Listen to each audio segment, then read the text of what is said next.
Do you ever feel like you are wandering? Maybe you feel like you're sitting in darkness sometimes. Well, today I want to encourage you with something that was on my heart today. And there was this recurring phrase that was like an arrow to my heart. His unfailing love. Now, we know that in the world, humans fail us. I fail people, they fail me, and I'm sure you have the same experience.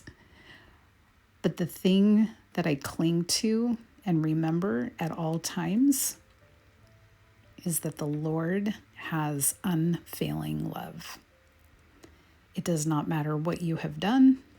It doesn't matter where you are at this point in your life.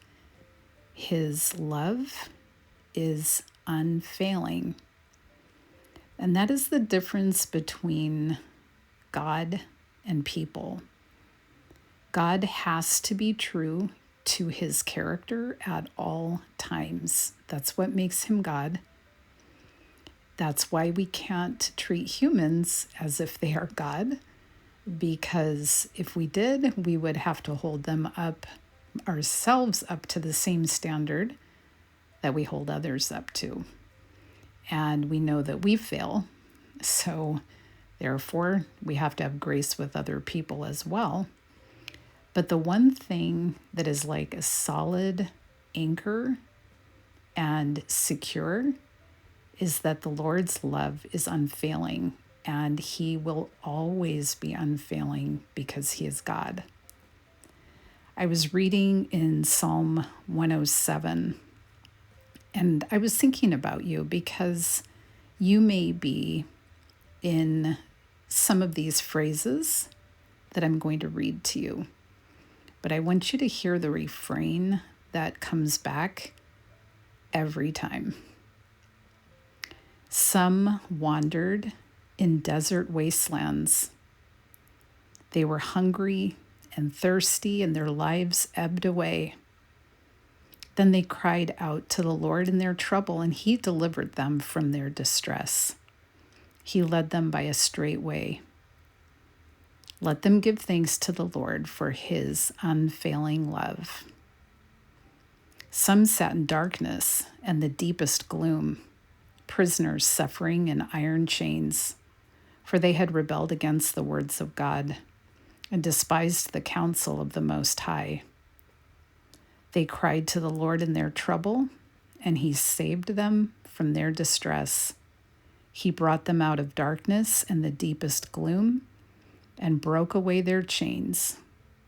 Let them give thanks to the Lord for his unfailing love and his wonderful deeds for all people. For he breaks down gates of bronze and cuts through bars of iron.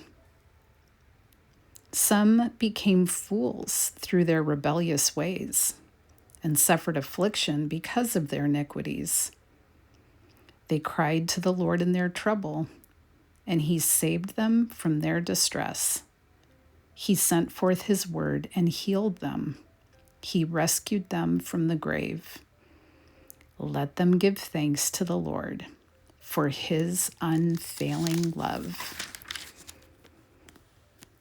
As we go through life, we will go through our own version of wandering, darkness, rebellious ways, but the Lord is so ready to swoop in, show you how much he loves you, deliver you, redeem you, and the hope that we have is anchored on him and who he is.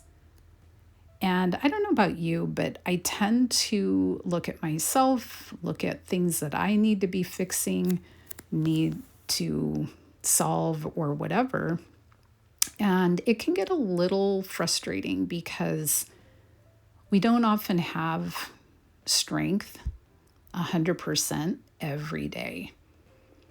And the Lord reminds me continually that that is kind of part of the plan, that His strength is what I should seek, and not that I can be perfect at all times and that I have to rely on my own strength.